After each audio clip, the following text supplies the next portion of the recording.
तो आज का टॉपिक है genetic component in the development of behaviour. कैसे जीन्स जो है वो बिहेवियर को रेगुलेट करते हैं, उसके बारे में हमको इसमें स्टडी करना है। तो इसमें हम क्या देखेंगे, सबसे पहले जैसे आपको मालूम होना चाहिए कि व्हाट इज बिहेवियर। तो कोई भी ऐसा चेंज जो कि जिसको हम रिकॉग्नाइज कर सकें बाहर से, और वो क्या कहलाता है बिहेवियर। तो जो कि हर प्रकार का बिहेवियर हमारे सर्वाइवल के लिए जरूरी है ना। क्योंकि अगर आपको ठंड लग रही है तो आप उकड़ू होके बैठ जा रहे हैं, तो वो भी एक प्रकार का बिहेवियर है। वो क्यों शो कर रहे हो आप वो बिहेवियर? क्योंकि आपका सर्वाइवल इजी हो, है ना। तो ये जितने भी टाइप के बिहेवियर एनिमल शो करता है, वो जरूरी नहीं है कि मूवमेंट के रूप में हो सकता है किसी मतलब स्टिल पोजीशन पर भी एनिमल बिहेवियर शो करता है। जैसे कोई एनिमल है आपका, कोई उसको उसका एनिमी उसको खाने आ रहा है, तो वो एकदम से अपने आप को ऐसे शो करेगा जैसे उसकी डेथ हो गई, शांत पड़ जाएगा, तो वो भी एक प्रकार का बिहेवियर है। तो एनी काइंड ऑफ बिहेवियर जो है, it is govern by either it is learn और इट इज जेनेटिक। या तो वो एनिमल उसको अपने लाइफ टाइम के दौरान सीखता है, या फिर वो क्या, या तो वो लर्न करता है उसको, और या फिर वो जीन से रेगुलेट होता है। ठीक है, तो ये आपने पढ़ा होगा, जो जीन से रेगुलेट होता है उसको हम इनेट बिहेवियर बोलते हैं, और जो अपने लाइफ टाइम के दौरान एनिमल लर्न करता है उसको हम लर्न बिहेवियर बोलते हैं। तो ऐसा देखा गया है कि जो लोअर एनिमल्स हैं जिनका लाइफ स्पैन कम होता है, वो क्या करते हैं, उनको चूंकि उनका लाइफ स्पैन कम है, उनको लर्निंग का टाइम कम मिल रहा है, इसलिए क्या होगा, उनमें जेनेटिक बिहेवियर का डोमिनेशन ज्यादा है, उनमें लर्न बिहेवियर कंपैरेटिवली कम है। और जो हायर एनिमल्स है जिनका लाइफ स्पैन ज्यादा है, वो उनमें जीन्स मतलब दोनों के कंपैरिजन में अगर हम देखें, तो जो हायर एनिमल है उनमें लर्न बिहेवियर जो स्मॉल एनिमल्स हैं उनके कंपैरिजन में ज्यादा है। इसको हम इस ग्राफ के द्वारा समझ सकते हैं कि जैसे कि आप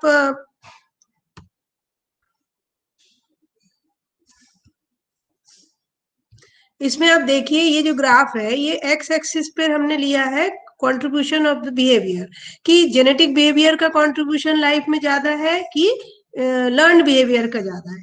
और इस एक्सिस पे हमने लिया है एनिमल्स। तो ये एनिमल्स की ग्रेडिंग है, यहाँ लोअर एनिमल्स से स्टार्ट हुआ है और धीरे धीरे एनिमल्स हायर एनिमल की तरफ बढ़ता गया। तो हाईएस्ट में अपन ग्रेड में लेते हैं ह्यूमन बींग्स को। तो ये देखा गया, जैसे ग्राफ ये क्या शो कर रहा है, ये जो लोअर एनिमल्स है, लोअर एनिमल्स में जो कंट्रीब्यूशन है बिहेवियर का, तो जीनोटाइप का कंट्रीब्यूशन देखो हाईएस्ट पे है, यहाँ पर दिखाई दे रहा है।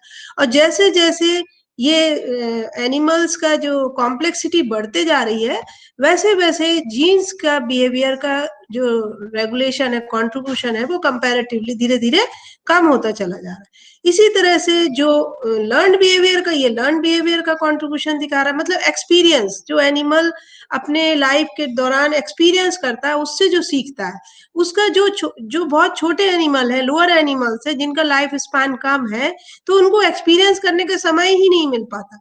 इसलिए हम कह सकते हैं कि उनमें जो लर्निंग के कारण जो वो बिहेवियर शो करते हैं वो कम शो करते हैं, और जो हायर एनिमल्स हैं वो लर्निंग के कारण ज्यादा बिहेवियर शो करते हैं।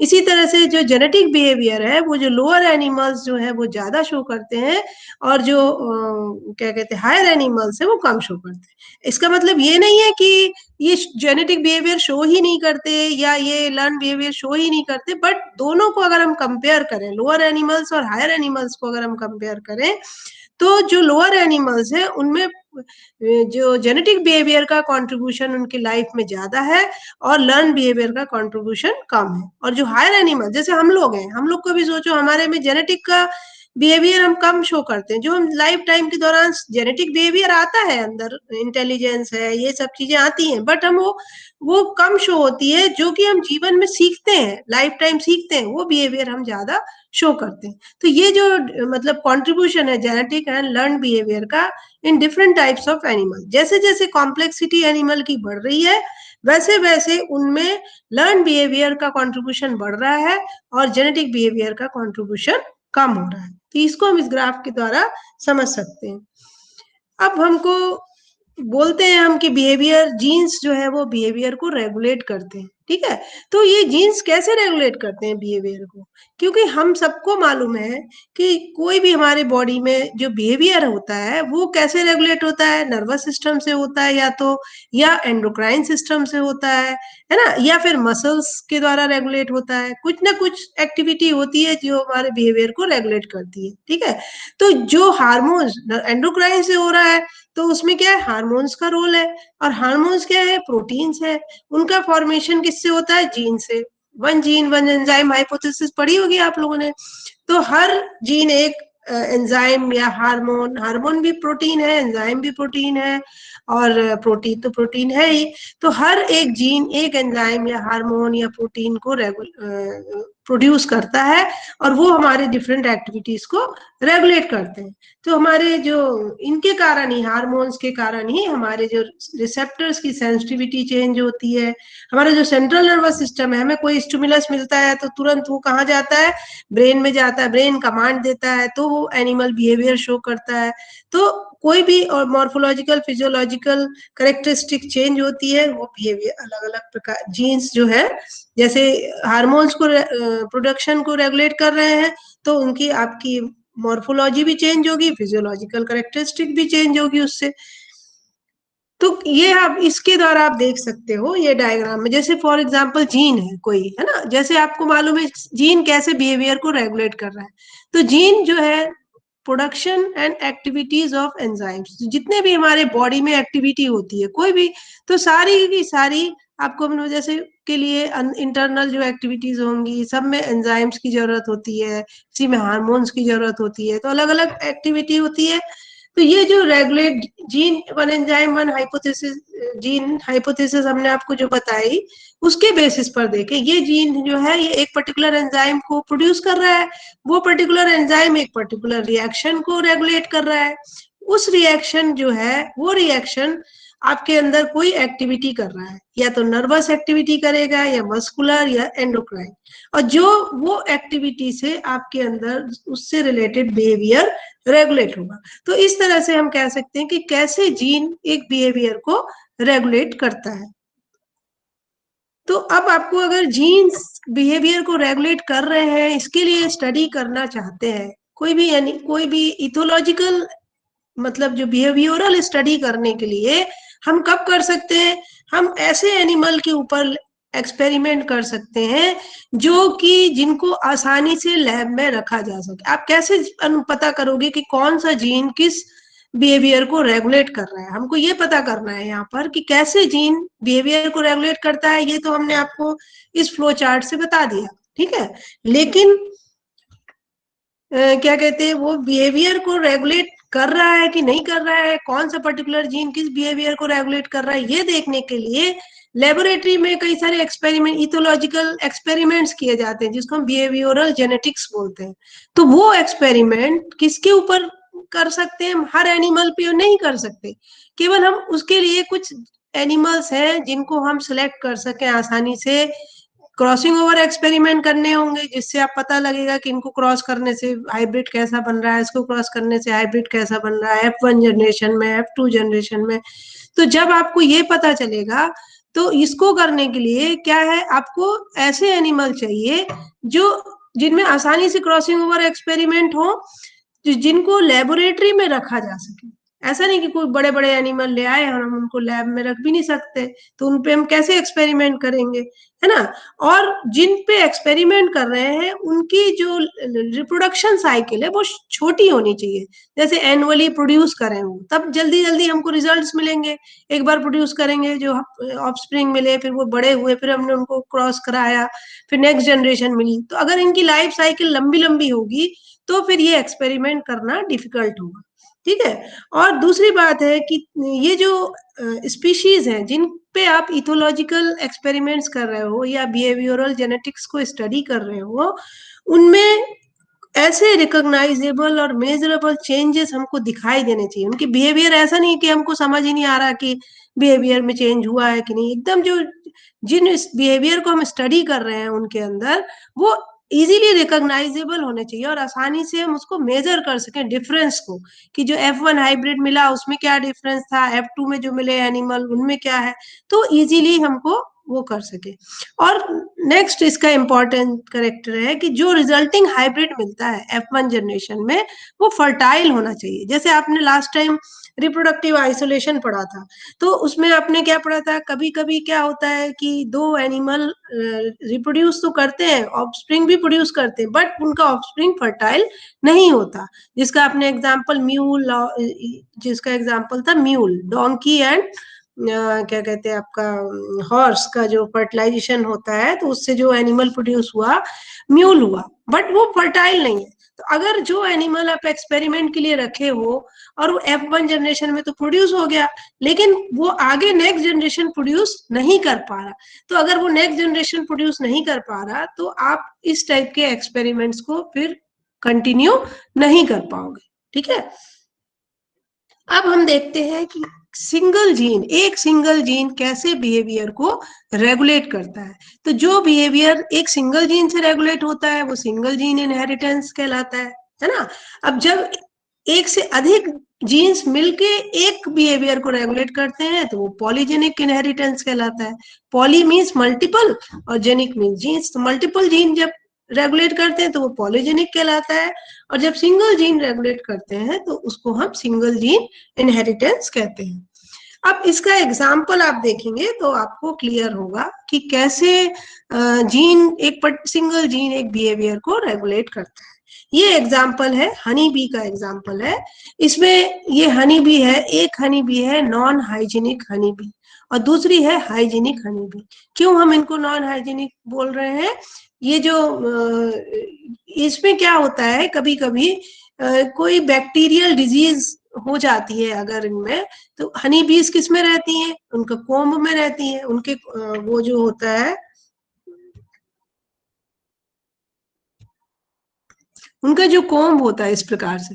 ठीक है, तो इनके जो कोम्ब होते हैं, हनी बी का जो जाल होता है वो ये कोम में रह रही है हनी बी, तो इनमें जो जब ये अंडे जो हाइजीनिक स्ट्रेन और नॉन हाइजीनिक का क्या मतलब है कि अगर इनमें कभी कभी क्या होता है बैक्टीरियल इन्फेक्शन हो जाता है इनके लार्वी प्यूपी किसी में भी, तो वो जो लार्वी प्यूपी है जो सेल में उनकी जो कोम की सेल में उनकी डेथ हो जाती है लार्वी प्यूपी की, तो वो जो है अगर वो वहीं पे पड़े रहे और उनको हटाया नहीं गया तो क्या होगा, वो दूसरे लार्वी को दूसरे प्यूपी को इन्फेक्ट कर देते हैं। तो जो ये नॉन हाइजीनिक बीज की जो कॉलोनी है उसमें कुछ बीज ऐसी होती हैं नॉन हाइजीनिक होती हैं और कुछ होती है हाइजीनिक। तो जो हाइजीनिक बी होती हैं उनका काम होता है कि ये जो कोम है, कोम के ये जो कोम है इसके जो ढक्कन को अनकैप करती हैं, ढक्कन को हट खोलती हैं और वो जो रॉटन जो सड़ा हुआ लार्वा या प्यूपी जो पड़ा हुआ है ड्यू टू बैक्टीरियल इन्फेक्शन उसको बाहर निकाल के फेंक देती हैं। तो ये कहलाती है हाइजीनिक बीज, मतलब ये साफ सफाई पसंद वाली है, और ये नॉन हाइजीनिक है मतलब बिना साफ सफाई वाली। तो ये वाली जो है ये काम नहीं करती, इनको मतलब नहीं है कि रॉटन प्यूपी पड़ा है या लार्वी पड़ा है, इससे इनको कोई लेना देना नहीं है। तो ये इनका बिहेवियर है, हाइजीनिक बी का बिहेवियर है कि वो रॉटन जो लार्वी प्यूपी है उनको कोम का सेल को खोलती हैं, उसको बाहर निकाल के फेंक देती हैं। और ये जो नॉन हाइजीनिक बी का बिहेवियर है कि वो ये एक्टिविटी नहीं करती। तो अब जो जिन्होंने साइंटिस्ट ने इसको स्टडी किया उन्होंने देखा कि ये जो बिहेवियर है ये किस जीन से रेगुलेट हो रहा है, कौन सा जीन इसके लिए रिस्पॉन्सिबल है जो इस बिहेवियर को शो कर रहा है। तो उन्होंने दो उसको क्रॉस कराया, एक नॉन हाइजीनिक बी ली और एक हाइजीनिक बी ली। ठीक है, नॉन हाइजीनिक बी के जो एलील्स थे वो दोनों डोमिनेटिंग है, यू मतलब है कि वो अनकैप कर रहे हैं, जो सेल को अनकैप कर रहे हैं, खोल रहे हैं, तो वो यू से रिप्रेजेंट कर रहे हैं, और आर का मतलब है रिमूव करना, वो रिमूव कर रहे हैं। तो यहाँ पे कैपिटल यू किसके लिए लिया है, अनकैप्ड के लिए लिया है, और आर लिया है रिमूवल के लिए। लेकिन जो ये नॉन हाइजीनिक है ये तो ये काम करता ही नहीं है, तो उन्होंने एक नॉन हाइजीनिक बी जो लिया उसके दोनों डोमिनेटिंग वो लिए जीन्स है, और जो हाइजीनिक है इसके दोनों रेसेसिव है, स्मॉल म्यू यू और स्मॉल आर। तो इसमें दोनों जीन्स जो है वो रेसेसिव है। तो इसका मतलब है कि ये जो हाइजीनिक बी है ये इसका जो बिहेवियर है वो रेसेसिव जीन्स से रेगुलेट हो रहा है। और इसको कंफर्म करने के लिए उन्होंने क्या किया, इनको दोनों को क्रॉस कराया, नॉन हाइजीनिक बी को और हाइजीनिक बी को क्रॉस कराया, तो जो हाइब्रिड मिला, ये जो हाइब्रिड मिला, अब देखिए यहाँ पे जो कैपिटल यू और small, sorry capital U capital R small R आया। अभी हाइब्रिड में अब चूंकि जो नॉन हाइजीनिक बी का जो जीन है वो डोमिनेटिंग है, तो इसने जो हाइजीनिक बी के करेक्टर को यहाँ पे सप्रेस कर दिया। यहाँ पे जो हाइब्रिड है ये कैसा हुआ, नॉन हाइजीनिक हुआ। भले इसमें वो प्रेजेंट है जीन्स, बट ये जो इसका करेक्टर नॉन हाइजीनिक का करेक्टर डोमिनेटिंग है, तो इसने इसके करेक्टर को सप्रेस कर दिया। तो जो हाइब्रिड मिला वो हाइब्रिड कैसा है, नॉन हाइजीनिक है। हालांकि उसमें जीन्स प्रेजेंट है, बट फिर भी ये नॉन हाइजीनिक है, क्योंकि इसका जो डोमिनेंट जीन है उसने इस रेसेसिव जीन को सप्रेस कर दिया। ठीक है, तो अब फिर से उन्होंने फर्दर एक्सपेरिमेंट किया। फर्दर करने के लिए उन्होंने जो किया बैक क्रॉस, जो जिसको हम बोलते हैं बैक क्रॉस किया। इससे 4 प्रकार के गैमीट प्रोड्यूस हुए, है ना। गैमीट प्रोड्यूस करने का आपको तरीका मालूम है, कैपिटल यू को पहले आप इन दोनों आर के साथ ले लिया, कैपिटल यू को कैपिटल आर के साथ ले लिया, फिर कैपिटल यू को स्मॉल आर के साथ ले लिया। इसी तरह से स्मॉल यू को कैपिटल आर के साथ लिया, स्मॉल यू को स्मॉल आर के साथ लिया, है ना। यहाँ पे स्मॉल यू होना चाहिए, गलती यहाँ पे आ गया। तो अब ये क्या है, 4 प्रकार के ये बन गए गैमीट्स। अब इन 4 गैमीट्स को उन्होंने रेसेसिव से टेस्ट क्रॉस कराया, बैक क्रॉस कर बोलते हैं हम जिसको, टेस्ट क्रॉस रेसेसिव से कराया। अगर ये डोमिनेट से क्रॉस करा देंगे तो इनको इसका इफेक्ट, रेसेसिव वाले का इफेक्ट ही पता नहीं चलेगा, फिर से वहां डोमिनेंट एलील आ जाएंगे। तो अगर आपको किसी जीन की जब स्टडी की जाती है कि वो जीन किस बिहेवियर को रेगुलेट करता है, तो हमेशा जो टेस्ट क्रॉस करते हैं वो किससे करते हैं हम, रेसेसिव इंडिविजुअल से। बैक क्रॉस का क्या मतलब है, जब पेरेंट्स के ही किसी जीन को लेके आप क्रॉस करा रहे हो, पेरेंट्स का जो जेनेटिक कंपोजिशन है दो में से किसी एक पेरेंट से क्रॉस करा रहे हो, तो वो कहलाता है बैक क्रॉस। और टेस्ट क्रॉस जो है वो बैक क्रॉस का ही रूप है। जब आप रेसेसिव इंडिविजुअल से क्रॉस करा रहे हो तो वो टेस्ट क्रॉस कहलाता है। ठीक है, तो अब रेसेसिव अगर यू आर वाला रेसेसिव वाला आपने लिया, तो उसका तो गैमीट एक ही प्रकार का बनेगा, वो ये गैमीट हो गया। ठीक है, अब ये जो गैमीट है ये 4 ये इस हाइब्रिड से बने, और ये जो गैमीट है ये आपका रेसेसिव जो इंडिविजुअल लिया टेस्ट क्रॉस करने के लिए, उससे एक ही टाइप का गैमीट बना, वो बना। अब इनके जो दोनों का फर्टिलाइजेशन कराए, ये बना। तो ये जो 4 प्रकार के स्ट्रेन हमको प्राप्त हुए। ठीक है, F2 जनरेशन में 4 प्रकार के स्ट्रेन प्राप्त हुए। तो इनमें देखिए आप, एक में कैपिटल यू और कैपिटल इसको और इसको करना है आपको, है ना। तो capital U capital R and small R. तो अब यहाँ पे भी क्या है, चूंकि ये डोमिनेटिंग जीन्स आ गए, इसलिए जो उनका नॉन हाइजीनिक का करेक्टर अपीयर नहीं हुआ, ये नॉन हाइजीनिक हो गया। और यहाँ पे दोनों दोनों रेसेसिव है, इसलिए ये हाइजीनिक हो गया।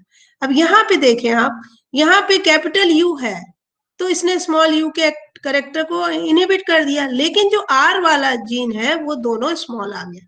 तो ये जो बी है, ये जो हनी बी है F2 जनरेशन की, इसका उन्होंने बिहेवियर को नोटिस किया। तो ये जीन बी क्या काम कर रही है, ये नॉन हाइजीनिक नॉन हाइजीनिक है, थोड़ी पार्शियली नॉन हाइजीनिक है क्योंकि इनका जो यू है वो सप्रेस हो गया। अगर कोई हाथ से सेल के ढक्कन को खोल दे, इनके कॉम के ढक्कन को खोल दे, तो ये डेड लार्वी को रिमूव कर देती है, लेकिन ढक्कन को अनकैप नहीं कर रही है। जो उनका सेल है, हनी कॉम का जो सेल है, उसको अनकैप नहीं कर रही, लेकिन डेड लार्वी को रिमूव कर दे रही। इसका मतलब क्या हुआ कि रिमूवल वाला जो बिहेवियर है वो ये स्मॉल आर से रेगुलेट हो रहा है, स्मॉल आर वाले जो जीन्स है इससे रेगुलेट हो रहा है। ठीक है, अब इसमें देखो, इसमें क्या है कि दोनों स्मॉल यू है, मतलब ये यहाँ से आ गए, हाइजीनिक में थे चूंकि, और जो कैपिटल आर है वो स्मॉल आर को सप्रेस कर दे रहा है। तो यहाँ पे ये वाली बी क्या कर रही है, केवल ढक्कन को खोल रही है, फिर लार्वी को रिमूव नहीं कर रही है। तो इसका बिहेवियर उन्होंने देखा कि ये केवल अनकैप करने का काम कर रही है, ये केवल रिमूव करने का काम कर रही है। ये अनकैप नहीं कर रही क्योंकि इसका जो जीन है अनकैपिंग वाला वो ये डोमिनेंट जीन से सप्रेस हो गया। इसमें जो जीन है रिमूवल वाला ये डोमिनेंट एलील से सप्रेस हो गया। तो यहाँ पे मतलब इसका क्या हुआ, ये जो स्मॉल यू है ये किसके, ये वाला जीन स्मॉल यू क्या है, ये दोनों एलील है, एक जीन के एलील हैं, जोड़ी में एलील्स होते हैं ना होमोजेनस।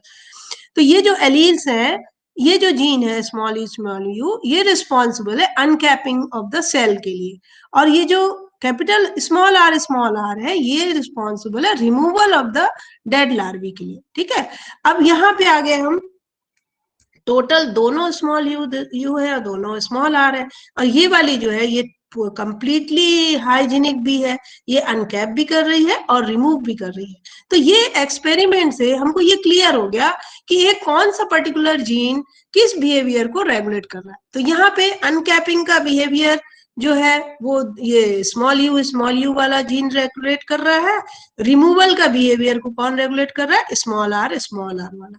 तो इस तरह से जो ये एक्सपेरिमेंट किया गया तो इससे आपको पता लगा एक सिंगल जीन है यू जो है, जो एलील्स हैं ये दोनों सिंगल जीन अनकैपिंग, ये सिंगल जीन अनकैपिंग को रेगुलेट कर रहा है और सिंगल जीन आर वाला रिमूवल को वो कर रहा है, बिहेवियर को शो कर रहा है।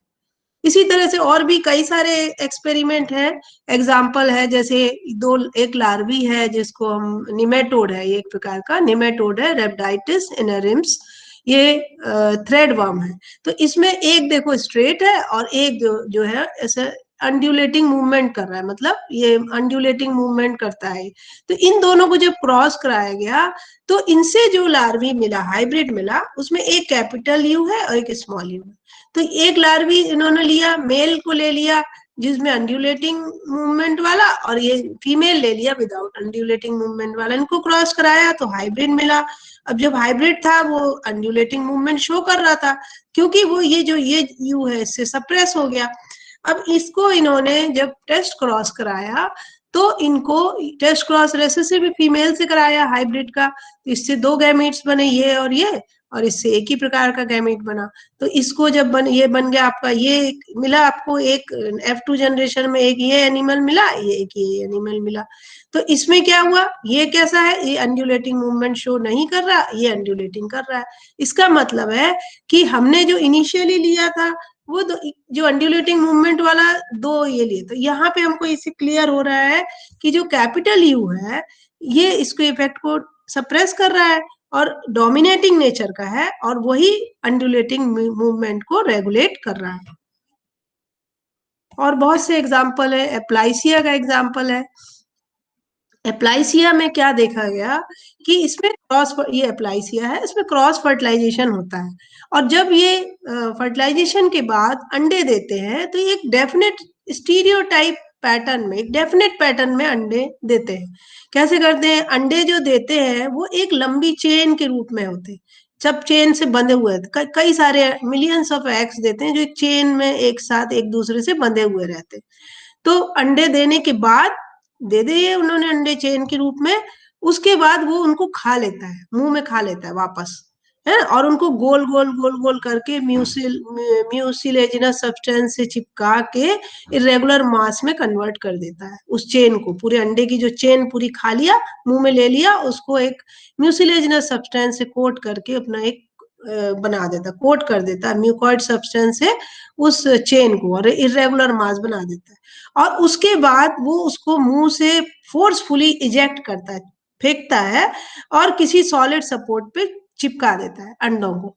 तो ये जो इनकी जो बिहेवियर है ये वाला, ये जब देखा गया कि ये बिहेवियर एनिमल, अगर कोई एनिमल में कॉपुलेशन नहीं भी हुआ है, वो प्रेग्नेंट नहीं भी है, उसको अंडे नहीं भी देना है, लेकिन अगर उसमें एक पर्टिकुलर प्रोटीन का इंजेक्शन लगाया गया तो उन्होंने वो मतलब इवन वर्जिन एनिमल है जो कॉपुलेट नहीं किया है, वो एनिमल भी ये पूरा बिहेवियर शो कर रहा है, सेम पूरा बिहेवियर शो कर रहा है। इसका क्या मतलब हुआ कि ये जो बिहेवियर एक पर्टिकुलर, वो जो प्रोटीन का इंजेक्शन दिया वो प्रोटीन किसी जीन से फॉर्म हुआ होगा, और वो जीन ने उस प्रोटीन को बनाया होगा, जिसके कारण ये पूरा बिहेवियर वो शो कर रहा है। अंडे नहीं दिया, बट उसका जो एक्शन है, जो बिहेवियर है करने का, एक्ट करने का, उसने पूरा आर्टिफिशियल, केवल ये एक्ट कर रहा है खाली, ना अंडे दिए ना अंडे को मुंह में लिया, लेकिन उसने पूरा एक्शन जो है वो परफॉर्म किया, अगर उसको वो पर्टिकुलर उसका इंजेक्शन दिया गया एक पर्टिकुलर पेप्टाइड हार्मोन का। तो इससे क्या पता चला, देखा कि जो उनका जो क्या कहते हैं एब्डोमिनल गैंग्लियन के ऊपर में जो न्यूरॉन्स पाए जाते हैं, गुच्छा न्यूरॉन्स का है जिसको बैक सेल बोलते हैं, उसके ऊपर जो मतलब बैक सेल के ऊपर जो गुच्छा है न्यूरॉन्स का, उसका एक्सट्रैक्ट निकाला, उससे एक्सट्रैक्ट निकाला, और उस एक्सट्रैक्ट को फिर एक ऐसे एनिमल में दिया जिसमें कॉपुलेशन नहीं हुआ है, उसको दिया, तो उसने वही पूरा की पूरा एक्ट परफॉर्म किया। ठीक है, तो उस एक्सट्रैक्ट को उन्होंने देखा कि वो एक पर्टिकुलर प्रकार का प्रोटीन है, तो वो जो परफॉर्म उस एक्सट्रैक्ट से जो चीज एक्टिविटी करी, वही चीज उस उन्होंने सेम एक प्रोटीन से भी देखा उन्होंने, हार्मोन जो है consist of long protein chain. तो उन्होंने देखा कि सारे एक्टिविटीज जो है वो एग लेइंग हार्मोन के द्वारा रेगुलेट हो रही है। हार्मोन भी क्या है, अल्टीमेटली प्रोटीन है जो एक जीन से एनकोड हो रहा है, और वो इस बैक सेल के ऊपर प्रेजेंट है वो जीन, वहीं पे वो हार्मोन प्रोड्यूस कर रहा है, और वो इसको को कर रहा है। जब उन्होंने आर्टिफिशियल इंजेक्शन दिया, तो भी वो पूरे के पूरे स्टीरियोटाइप्ड मैनर में उसने वो बिहेवियर को शो करा। तो इसका क्या मतलब हुआ, ये जो बिहेवियर है ये एक एग लेइंग हार्मोन से रेगुलेट हो रहा है। ये एग लेइंग हार्मोन के को प्रोड्यूस करने के लिए रिस्पॉन्सिबल जीन कहाँ पर प्रेजेंट है, बैक सेल के वहां पर प्रेजेंट है, क्योंकि उसका जब एक्सट्रैक्ट डाल इंजेक्ट किया गया तो वो भी सेम बिहेवियर शो करा, और ये पेप्टाइड हार्मोन आर्टिफिशियल इंजेक्शन दिया गया इसी से रिलेटेड पेप्टाइड का, तो भी उसने सेम बिहेवियर शो किया। ठीक है, और एग्जाम्पल है lactase deficiency in human beings. Human beings में जो लैक्टेज डेफिशिएंसी है ये भी गवर्न होती है जीन्स के द्वारा, सिंगल जीन के द्वारा। तो इसमें देखा गया कि अगर हम एग्जाम्पल के रूप में मानते हैं कि अगर वो L1 L3 तीन जीन्स है जो कि इसको गवर्न कर रहे हैं लैक्टेज की डेफिशिएंसी को, कमी को, तो इसमें कोई कोई डोमिनेटिंग होगा, तो सबसे ज्यादा डोमिनेटिंग कौन सा जीन है, एल है ना। तो L1 L2 से ज्यादा डोमिनेटिंग एल है, फिर सेकंड नंबर पे L1 है, और सबसे मोस्ट रेसेसिव जीन है L2। तो जो एल है वो सबसे डोमिनेटिंग है ना, और वो L1 L2 को सप्रेस कर, L1 उसके बाद नेक्स्ट है नंबर है, और L2 जो है वो मोस्ट रेसेसिव है। तो L1 L2 are recessive to L, L2 is recessive to L, L1 से भी रेसेसिव है। तो उन्होंने अगर इंडिविजुअल जीनोटाइप तीन प्रकार के लिए L1 जिसमें एल तीनों में है, देखिए जो सबसे डोमिनेटिंग है वो तीनों में प्रेजेंट है, capital L capital L capital, तीन टाइप के जीनोटाइप लिए और उनका स्टडी किया कि वो कैसे लैक्टेज प्रोड्यूस करते हैं कि नहीं करते। तो जीनोटाइप जो है इसमें तीनों के तीनों जीनोटाइप वाले जो एनिमल थे, जिनमें ये तीनों जीनोटाइप थे, मतलब किसी में ये था किसी में ये, तीनों प्रकार के जीनोटाइप वाले एनिमल में एडल्ट और चिल्ड्रन दोनों में लैक्टेज प्रोड्यूस होता है, डेफिशिएंसी नहीं है उसमें, है ना। ये तीनों टाइप जीनोटाइप अगर या ऐसा है या ऐसा है या ऐसा है, तो तीनों प्रकार के एनिमल जो है एडल्ट स्टेज में भी और चिल्ड्रन स्टेज में भी लैक्टेज प्रोड्यूस करते हैं। दूसरा स्टडी किया उन्होंने, ये दो कॉम्बिनेशन लिए, L1 वाला एक जीनोटाइप लिया और एक लिया L1 L2 वाला। तो उन्होंने देखा कि ये जो है इसमें जो L1 वाला है ना, तो ये तो ये क्या, do not produce lactase as adult but produce as children, ये दोनों में, चिल्ड्रन में तो लैक्टेज प्रोड्यूस हो रहा है बट एडल्ट में लैक्टेज प्रोड्यूस नहीं हो रहा है। तो इससे फिर उन्होंने तीसरा लिया L2 वाला, तो L2 वाला जीनोटाइप लिया, तो उसमें देखा कि किसी में भी लैक्टेज प्रोड्यूस नहीं हो रहा। तो इससे क्या क्लियर हुआ, L2 किसी काम का नहीं है, इसमें ये लैक्टेज प्रोडक्शन के लिए किसी भी तरह से रिस्पॉन्सिबल नहीं है, ना एडल्ट में ना चिल्ड्रन। तो अब यहाँ पे आप देखिए, यहाँ पे L2 और L1 है, अब L2 है L1 दोनों में है, और ये बोल रहा है कि एडल्ट में इसमें लैक्टेज प्रोड्यूस नहीं हो रहा, चिल्ड्रन में दोनों में हो रहा है। इसका क्या मतलब हुआ कि जो L1 है, ये क्या कहते हैं आपका, हाँ, L1 जो है रिस्पॉन्सिबल किसके लिए है, केवल चिल्ड्रन, चिल्ड्रन में लैक्टेज प्रोड्यूस करने के लिए ये रिस्पॉन्सिबल है L1, ठीक है। और जो L है ये चिल्ड्रन और क्या कहते हैं एडल्ट दोनों में प्रोडक्शन के लिए रिस्पॉन्सिबल है, और L2 जो है वो किसी में नहीं। तो इसलिए जहां पर L है उसमें दोनों में प्रोडक्शन हो रहा है, जिसमें खाली L1 है उसमें केवल चिल्ड्रन में लैक्टेज प्रोडक्शन हो रहा है, और जिसमें L2 है उसमें किसी में भी प्रोडक्शन नहीं हो रहा। इसका मतलब ये जो लैक्टेज डेफिशिएंसी है it is also governed by single gene, ठीक है। तो ये एग्जांपल्स थे डिफरेंट सिंगल जीन इनहेरिटेंस के। अब दूसरा आता है पॉलीजेनिक इनहेरिटेंस। तो बहुत से करेक्टर्स ऐसे होते हैं जो कई सारे जीन्स मिलके उसको रेगुलेट करते हैं। जैसे अभी हमने क्या देखा, एक जीन एक बिहेवियर को रेगुलेट कर रहा है, यू यू था जो वो अनकैपिंग को कर रहा है, जो आर आर था वो रिमूवल को कर रहा है, अलग अलग एनिमल में अलग अलग टाइप से बिहेवियर को रेगुलेट कर रहे हैं। लेकिन यहाँ पे हम क्या देखेंगे, एक से अधिक जीन्स मिलकर एक बिहेवियर को रेगुलेट कर रहे हैं, एक बिहेवियर अपियर हो रहा है, तीन चार जीन के इफेक्ट से एक बिहेवियर प्रोड्यूस हो रहा है। जैसे कि ये देखिए, इसको हम बोलते हैं पॉलीजेनिक इनहेरिटेंस। इसको हम कहाँ देखने में मिलता है हमको, इंटेलिजेंस। जैसे अगर क्या कहते हैं मदर है फादर है सब दोनों इंटेलिजेंट है, तो बच्चा, और बोलते हैं ना उनकी मम्मी पापा दोनों IAS है तो बच्चा तो होगा ही इंटेलिजेंट, तो उनका वो दोनों का जो कंबाइंड इफेक्ट उसमें आ जाता है।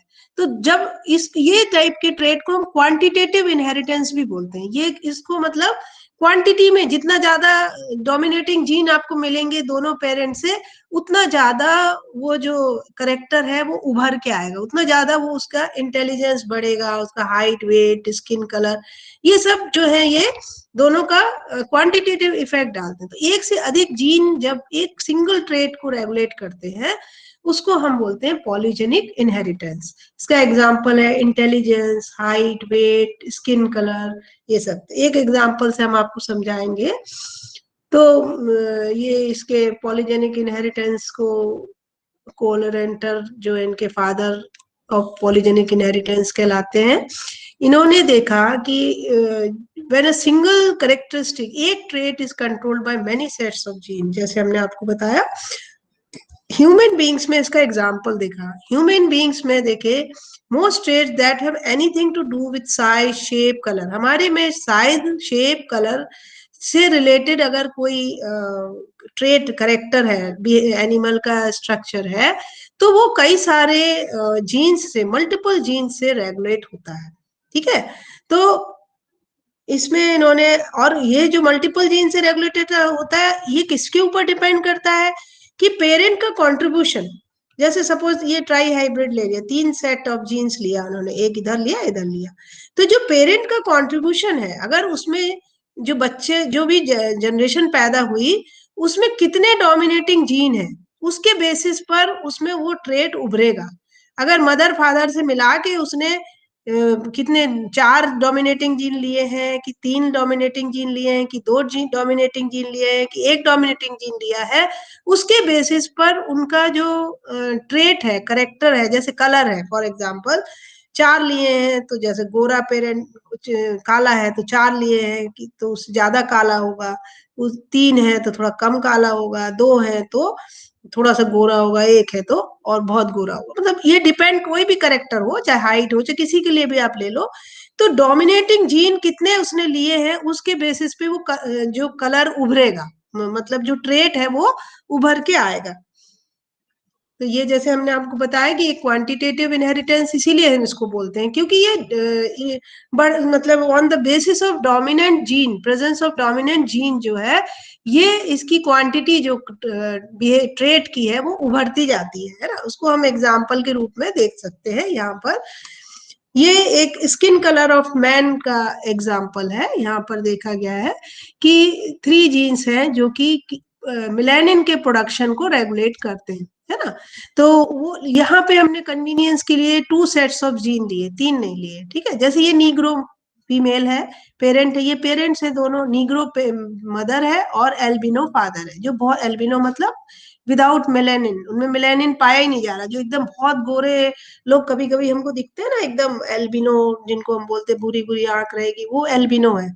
इनमें मेलेनिन बिल्कुल भी नहीं है, और इनका जीनोटाइप क्या है, small A small B B, है ना। और जो नीग्रो है उनका genotype capital A capital B B B है, क्योंकि जो मिलेनिन के लिए रिस्पॉन्सिबल वो है, वो ये है आपका मिलेन, सॉरी, ब्लैकनेस के लिए जो रिस्पॉन्सिबल पिगमेंट है वो मिलेनिन है, और मिलेनिन का प्रोडक्शन करने के लिए ये जीन्स रिस्पॉन्सिबल है, कैपिटल ए कैपिटल बी। ठीक है, तो ये जो नीग्रो फीमेल है और एल्बिनो फादर है, इनका जो मतलब है, इनकी जो वो देखी गई, क्रॉस देखा गया, तो जो हाइब्रिड पैर, इनसे जो गैमीट बना वो ये ए बी है, और इससे स्मॉल ए बी है, इनका जो हाइब्रिड बना वो F1 जनरेशन, मोलेटो मीन्स मिक्स टाइप का कलर है, ना बहुत गोरा है ना बहुत काला है, मोलेटो इसको हम बोल रहे हैं, F1 जनरेशन में हमको ये मिला। फिर उन्होंने क्या किया, F2 जनरेशन में ये जो मोलेटो मिला, कॉम्बिनेशन मिला F1 जनरेशन में, उसके गैमीट्स फॉर्म किए, तो इससे 4 टाइप के गैमीट बने हैं। ठीक है, और इन 4 टाइप के गैमेट्स को क्रॉस कराया, फीमेल मेल गैमेट्स भी लिए और फीमेल गैमेट्स भी वही सेम सेम लिए, वही सेम यहाँ पर है, वही सेम यहाँ पर, ये मेल गैमेट्स हो गए और ये फीमेल गैमेट्स हो गए। ठीक है, इनको क्रॉस कराया, तो जो उनको मिले रेशो मिला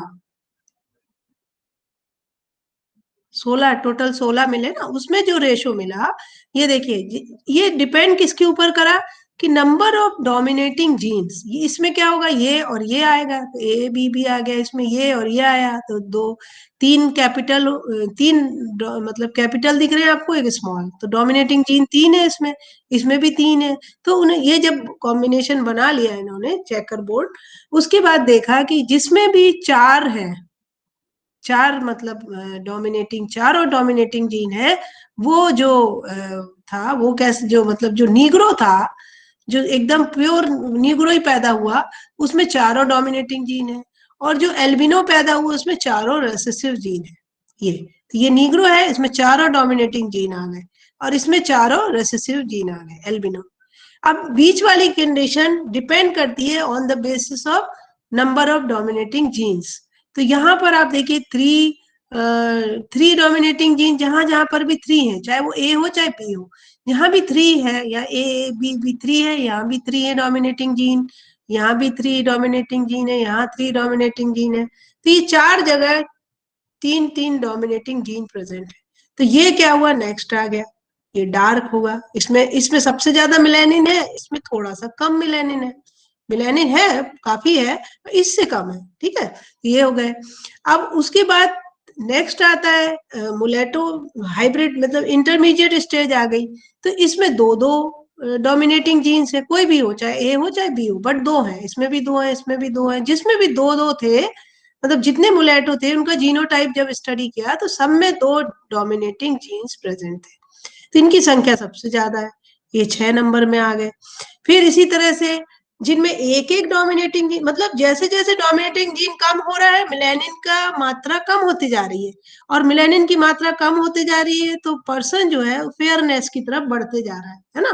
तो इसमें जिसमें एक है, जो एक एक डोमिनेटिंग जीन है, तो वो थोड़ा फेयर हो गया, है ना, वो थोड़ा फेयर साइड में आ गया, क्योंकि अब इसमें एक मिलेनिन वाला बहुत कम बचा है, एक ही बचा है, और जिसमें एक भी नहीं है तो टोटल फेयर हो गया, मतलब एल्बिनो हो गया।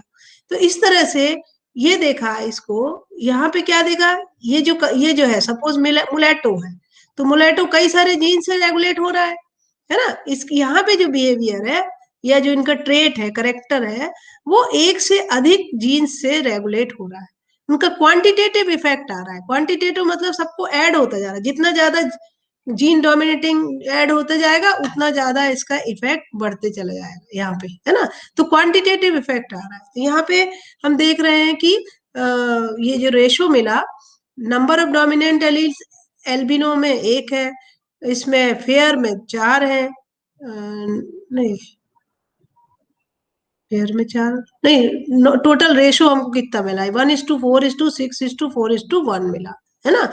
तो इसमें क्या कहते, हाँ, इसमें जो जो एल्बिनो था उसमें एक भी डोमिनेटिंग एलील नहीं है, फेयर में एक डोमिनेटिंग एलील है, इसमें 2 डोमिनेंट एलील्स हैं, और डार्क में 3 है, और इसमें 4। तो जैसे जैसे ये बढ़ते जा रहा है, और ये देखो डार्कनेस की तरफ ये बढ़ते जा रहा है ना। ये हो गया पॉलीजेनिक का। अब आप लोग को जिसको भी ये किसी को मिला होगा असाइनमेंट में, तो वो उसको और एग्जांपल्स ढूंढेगा इसके और उसको डालेगा, ठीक है। नेक्स्ट है प्लियोट्रॉपी इनहेरिटेंस। प्लियोट्रॉपी क्या चीज है? प्लियोट्रॉपी का मतलब है, अभी आपने देखा कि जब सिंगल एक जीन एक बिहेवियर को रेगुलेट कर रहा है, दूसरे में देखा आपने एक से अधिक जीन एक बिहेवियर को रेगुलेट कर रहे हैं। अब हमको यहाँ पर क्या देखना है, एक जीन एक से अधिक बिहेवियर को रेगुलेट कर रहे हैं, मतलब जो पॉलीजेनिक है उसका उल्टा है। पॉलीजेनिक में कई सारे जीन्स मिलके एक बिहेवियर को कर रहे हैं, यहाँ पे एक जीन जो है एक से अधिक बिहेवियर को रेगुलेट कर रहा है, वो कहलाता है प्लियोट्रॉपी इनहेरिटेंस, ठीक है। प्लियोट्रॉपी इनहेरिटेंस का सबसे अच्छा एग्जाम्पल है एग्रेशन। जैसे ये आपको टेस्टोस्टेरोन हार्मोन जो होता है, टेस्टोस्टेरोन हार्मोन है तो स्वाभाविक है ये किसी जीन से प्रोड्यूस होगा, है ना, कोई जीन इसको प्रोड्यूस करेगा। तो ये जो जीन इस टेस्टोस्टेरोन हार्मोन को प्रोड्यूस कर रहा है, ये टेस्टोस्टेरोन हार्मोन किसके लिए रिस्पॉन्सिबल है?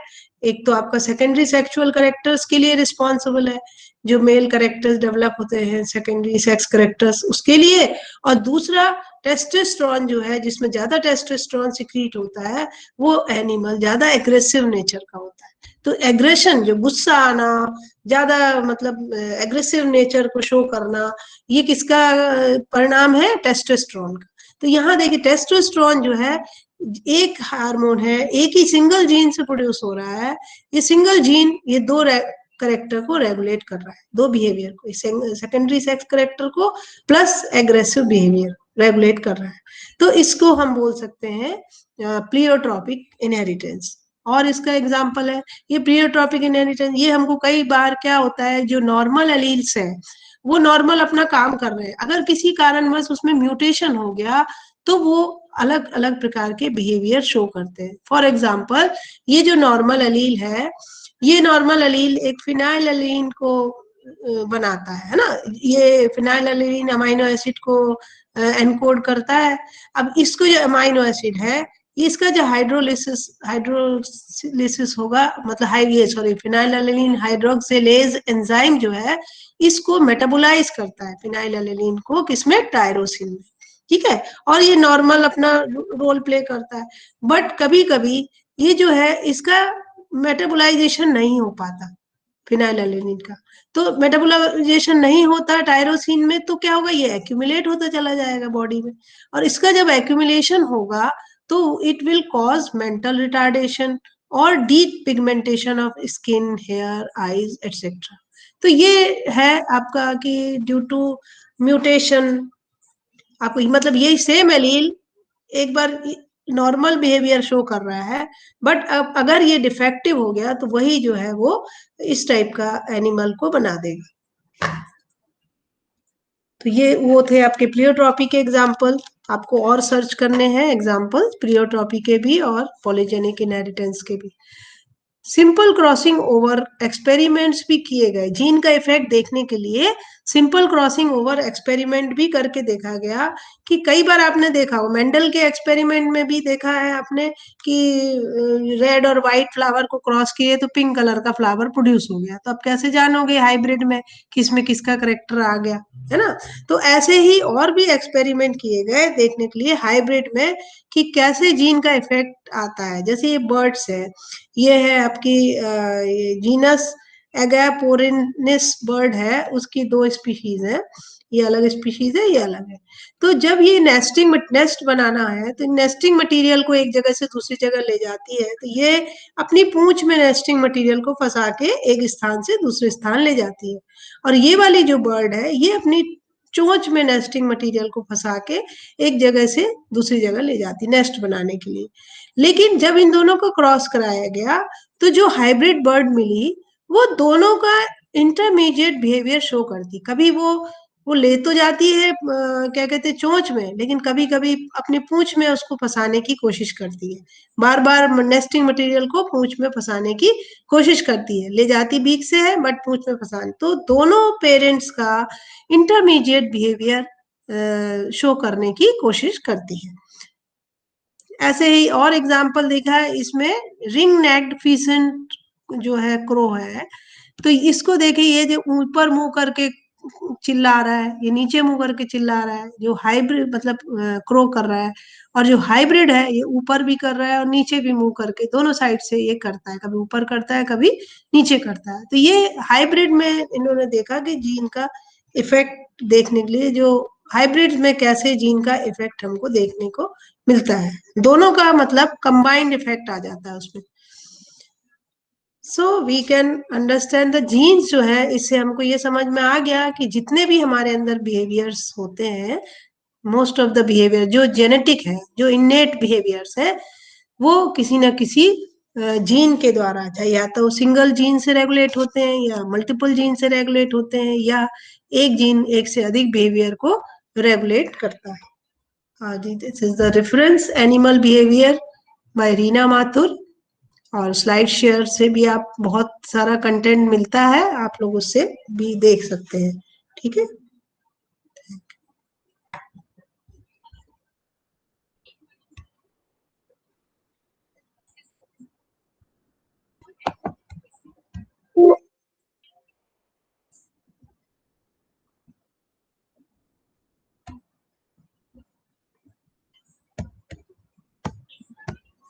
हाँ, आप बोलिए।